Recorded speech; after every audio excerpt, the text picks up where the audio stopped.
ce qui concerne une table ronde, de conseiller dans mon bac 8 tables rondes, Zoba Mesa, Mikolo Bebater à table ronde des alliés. Yaloufou. Yaloufou. Et d'apenda ronde. Sombango, Tiango Libosa, moi si on a balanayo, Nabandeko Balandarayo, wana, Tanda Bakiti, solo la table ronde de Wana. Mais Namboka, président Félix a 5 ans au Kangamasor évidé, tu vas sous deuxième 5 ans évidé. Si tu as interrogé le passé à Jacquemin Chabani ici dans l'IDPS, il a été chassé par la fenêtre, vous comprenez un peu. Donc tu aurais revenu à Bilo Kouanate. Ce qui a zongi le lot, c'était grâce à Mouté Mamnen et à présent Félix Tshisekedi. D'ailleurs, si le lot n'a regretté pas, ça n'engage que moi, n'a regretté pas. Pourquoi on lui avait même confié la CEP? Parce qu'on a période où on va confier CEP. Hier, on a nous président CEP, Abimi député. Abimi député ni sénateur. C'est-à-dire qu'il n'a pas la bénédiction. Et Tobimi si va député Mouké par rapport au Yabane Oyo et les Kaka. Ne mon mi statut naïe actuel. Aza prisonnier évadé. Donc jusqu'à ce jour, c'est un prisonnier mais évadé. Il n'est pas prisonnier libre parce qu'il n'a pas été acquitté. Il faut accorder un processus d'acquittement à bénéficier, voilà, à bénéficier grâce au présidentiel. Il faut azonga na prison. Namboka nyonso toyebi yango so prisonnier à Kimi. C'est bakutani na yelo kalbese za mukamate.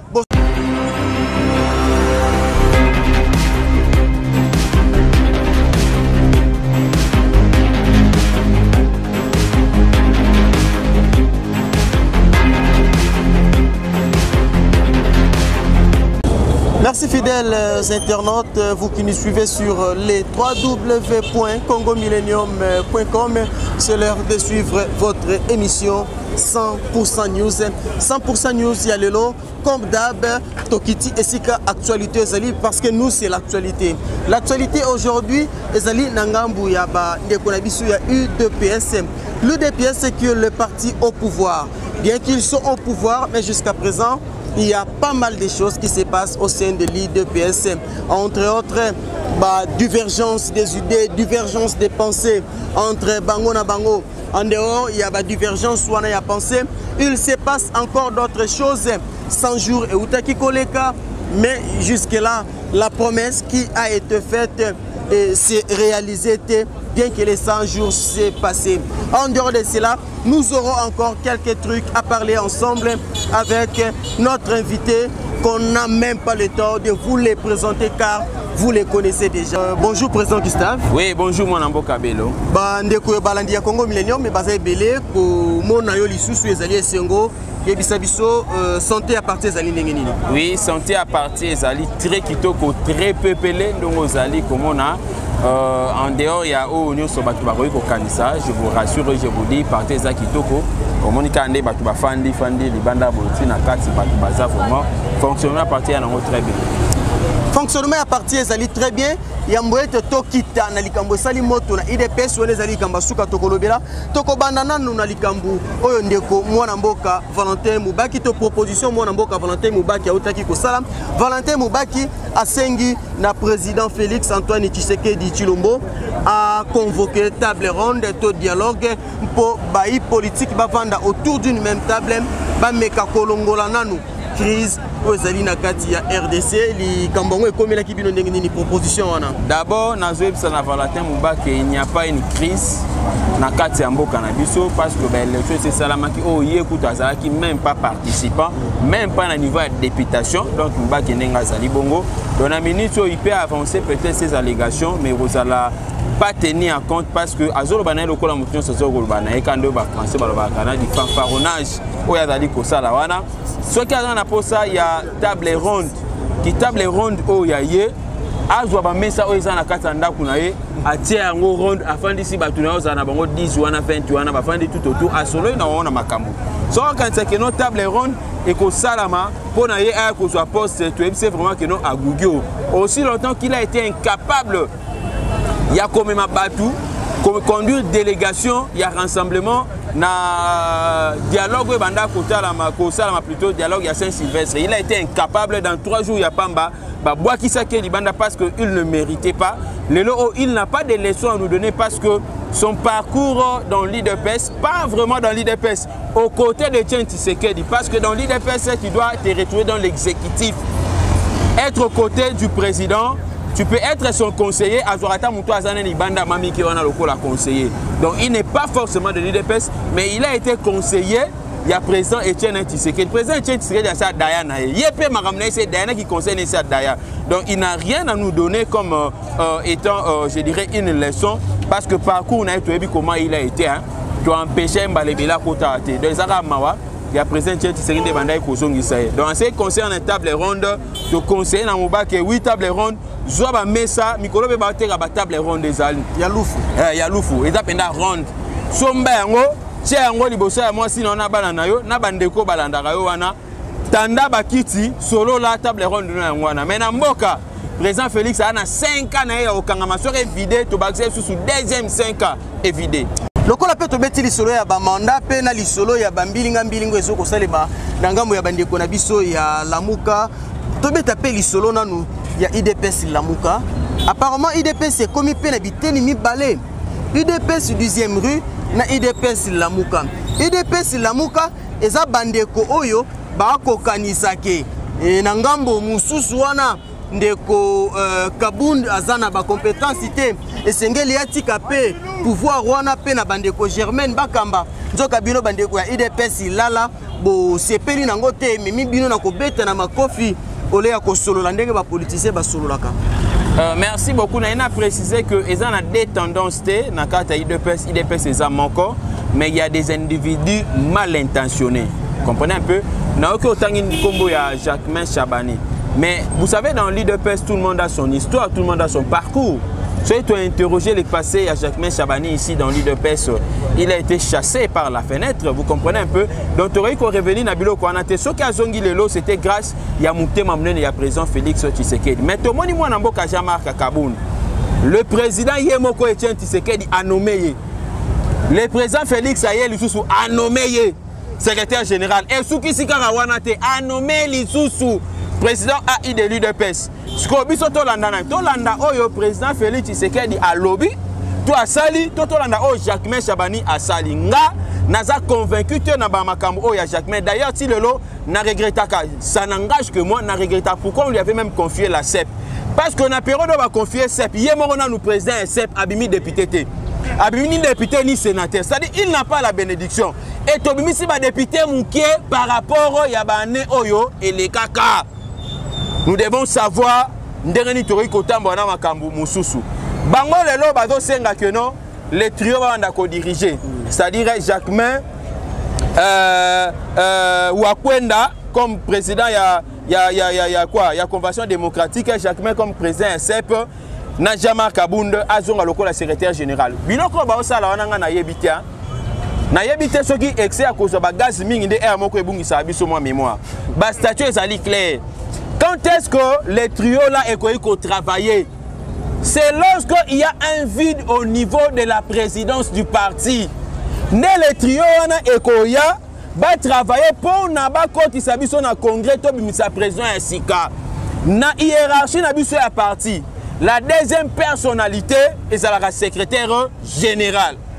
Et même à basali trio wana les deux autres là, CEP, la convention démocratique, va primer l'icolo à secrétaire. C'est toujours le secrétaire qui va primer l'icolo na bango.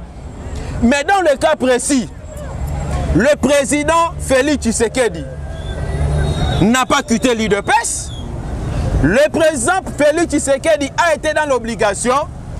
Il a laissé ma responsabilité temporairement. Parce qu'il n'est pas aussi définitivement empêché. C'est-à-dire lobby. Que les trios là qu'on travaille directement, si seulement il y a ces constats, il y a empêchement définitif.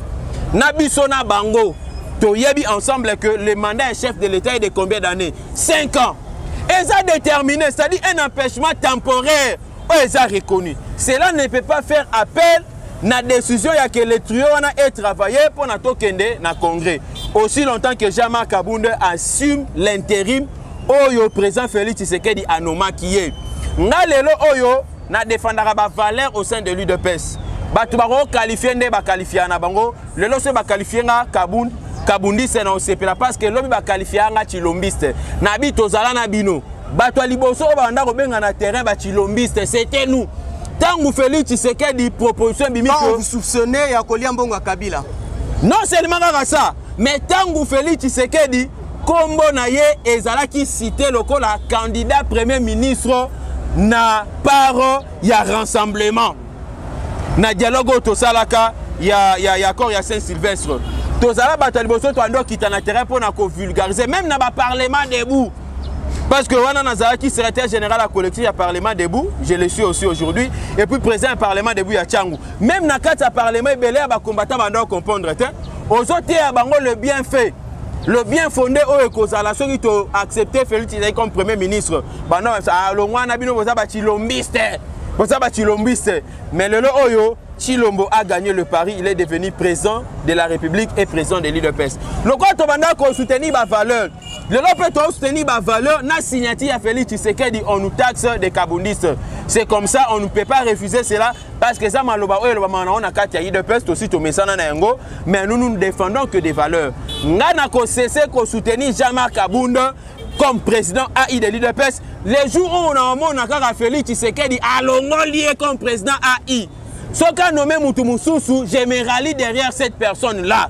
Mais aussi longtemps que a nommé Moutoumoussoussou, je reconnais dans l'UDPS Jean-Marc Kaboun comme le président AI. Merci de koto komi ko kenepe malé na suke émission na biso to kolika kembela na yo to ma basakona yo et pesami pe yo kami epa ya bandeko pour ko chiter bo zali pe libande ya mboka te boyoka ki bozongi ya ndeko na biso l'homme d'indika mystérieux ndeko na biso ne mwanda ntemi ndeko oyo wapi atiaki pe ndeko na bino bozana ye bali Kabila mwa tonga likolo na mpanzi awa ndeko ne mwanda ntemi ya zongi na engomba mokonzi Kinshasa to na RDC mobimba et lobeli binonini ezosala binonini bino pe bokoti na série ya bandika to bino pe boko milengela pona koyamba bandika. Merci beaucoup nga lokola congolais na sepeli mingi nde na moni nde mwanda ntemi parce que tout le monde était inquiet. Tu es été sort na ezalani akufa to azali parce que en dehors ya kozala l'homme d'indika c'est un congolais. Comprenez un peu?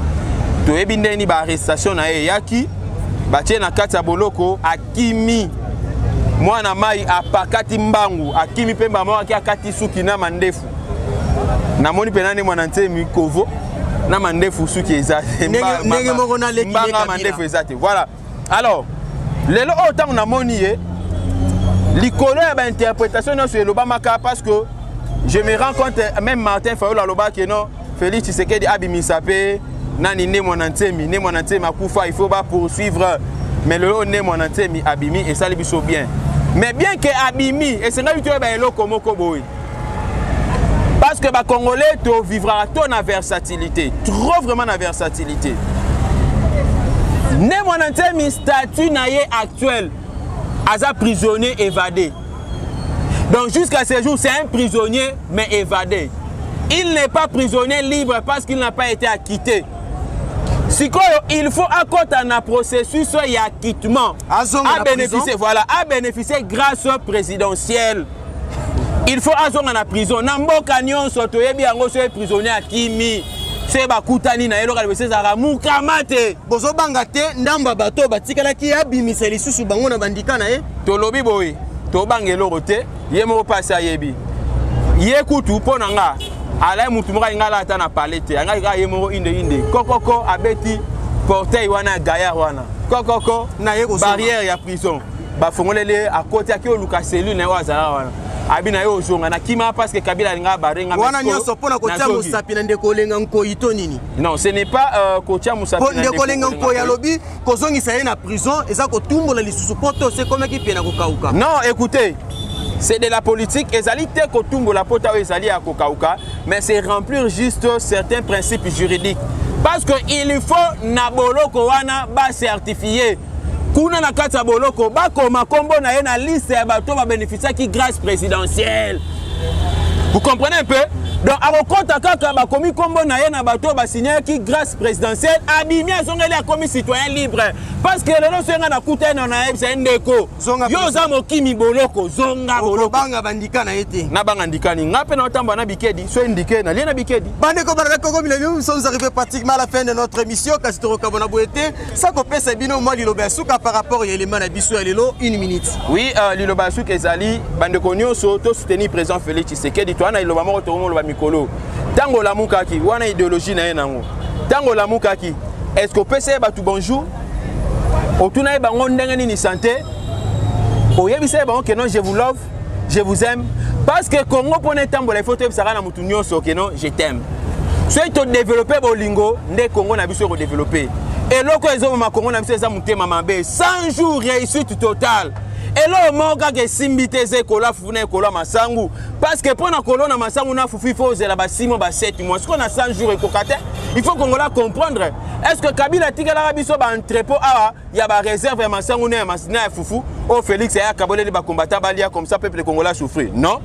Est-ce que Fayoulou nenga zabongo un entrepôt ya masango ya salaka ya réserve que non c'est passé ba congolais balia tout ça na ba réserve alimentaire té na katamboka na biso to vivra du jour au jour ba masango wana eza ba paisible citoyen de ba osala yango na passe a nyokwami aya oteka yango parce que afuti ba taxe afuti transport biso to olona nanu gouvernement et elona to zela tango ekola e bimi e kauki to bando teka yango cantine populaire to sommet on a moins cher. Mais tant que tu relies, tout le bataille Congo est développé. Parce que le Congo là voulait que non soit relié foufou, autant dit on est développement.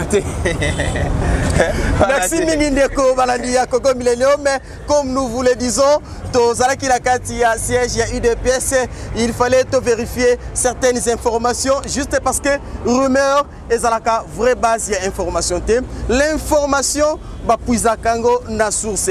Yango tozonga ki na source na siège ya UDPS. Tosololi na ba combattant pe to kota ki pe na kati tosololi na moko ya ba cadre ya IDPS boyoki onde kwa lobi et ça n'engage que lui na bosolo na lokuta yende azala kati ya ndako yende azala ki na dikamba kolo balabino kosuki se émission ça ko pesa mbote to matondo mingi na yanga indeko Désiré Kiangebeni motema ya mama Béa mama ministre mama tendresse sans oublier celle qu'on appelle Mama Jolie Dibenzi, Motema, il y a les boss Zach Ricky Dibenzi, les boss compétables.